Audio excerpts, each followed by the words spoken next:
A Day in My Life as a Senior High School Student and Jen Pantaleon, your Sia Senior High. Day 1! Good morning everyone! Eto na nga at hindi na ako nakapag-video bago pa ako umalis ng bahay dahil malilate na kami ng kaibigan ko. Binilisan na nga namin maglakad dyan. Eto na nga at nakasakay na kami ng tricycle. Bago pa nga makasakay ay nag-antay pa kami na makakasabay para hindi mahal yung pamasahe namin. At yan na nga ay paalis na kami. Sinabi pa nga namin kay kuya, nalipad na tayo kuya. Charis! Tinanghali na kasi kami ng gising kaya ayan tuloy, malilate na naman kami. Date na nga sa flag ceremony, date pa sa first sub. Hay nako!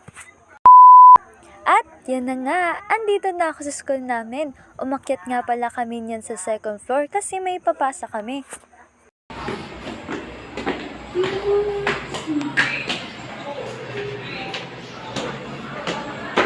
Yung mukha ko sa TikTok ako mag-video. Pagtapos nga ay bumaba na rin kami agad niyan dahil malapit na nga mag-recess. Minsan kasi nauubusan ako ng kanin tapos ang haba pa ng pila. Hi! Ano sa editing?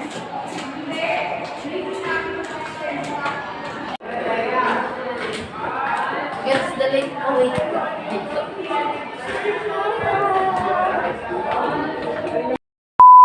Yan na nga at bibili na ako ng kanin ko. Meron na kasi akong ulam kaya kanin na lang yung bibilhin ko. Akala ko nga ay ubos na yung kanin dyan dahil konti na lang yung taong nakapila.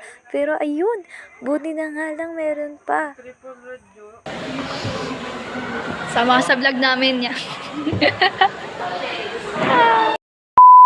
At yan, pupunta na ako sa room namin para kumain.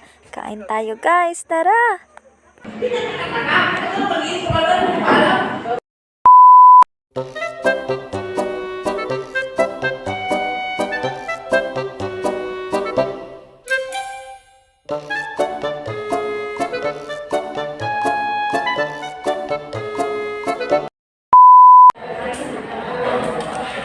Kasama ko sa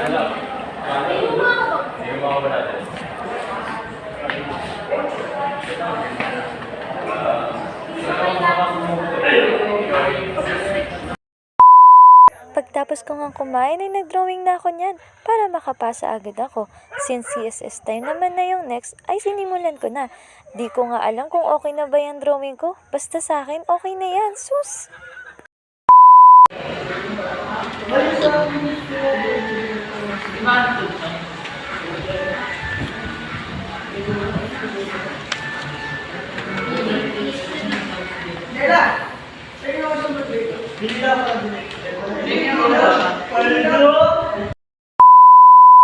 Pauwi na nga kami niyan at sinundon na ako ng mama ko. May dinaanan daw kasi siya malapit sa school namin, kaya sinundon niya na rin ako.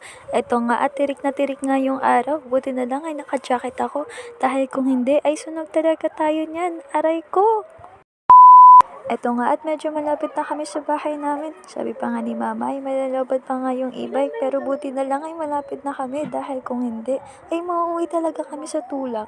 Hay! Nako! Eto na nga at nagulat ako dahil pumunta sa bahay sila Rian kasama mga classmate niya. Inaya akong kumain sa birthdayhan dahil birthday daw ng pinsan ni Rian. Sabi ko nga ay kung pwede ba mag-take out pagkatapos kumain. Charis! Pupunta kami sa bahay nila Rian. Vergara.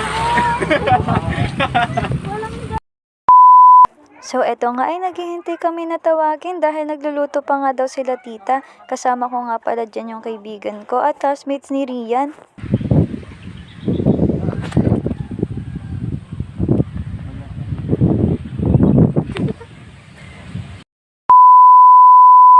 Eto na nga ay medyo ginabi na dahil marami yung dinlutong handa kaya medyo natagalan. Bago nga kami sumabak sa pagkain ay nag-take pa kami ng picture. Ay, tara pa picture tayo! Birthday mo? Dito sa taas, para makita ka. Ayan na nga, sasabak na kami sa pagkain. Hindi rin kasi ako masyadong kumain ng marami kanina kaya parang gusto ko talaga mag-take out. Tschüss! Tara, kain tayo guys! Nahiya Spaghetti guys. Malaki ka na. Grabe.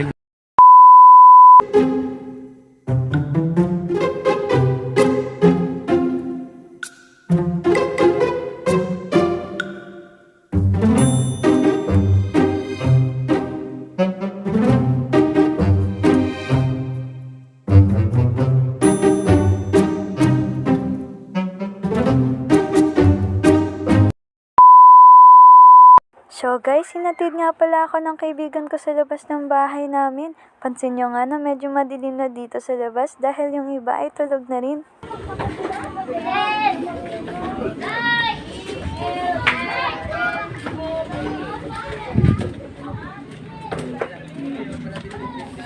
At hanip guys, may nagiinuman pa rin sa tapat namin kahit gabi na.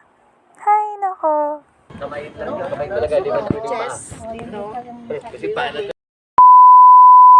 Hi guys! Welcome sa bahay namin. Matutulog na nga pala ako niyan dahil maaga pa ako bukas.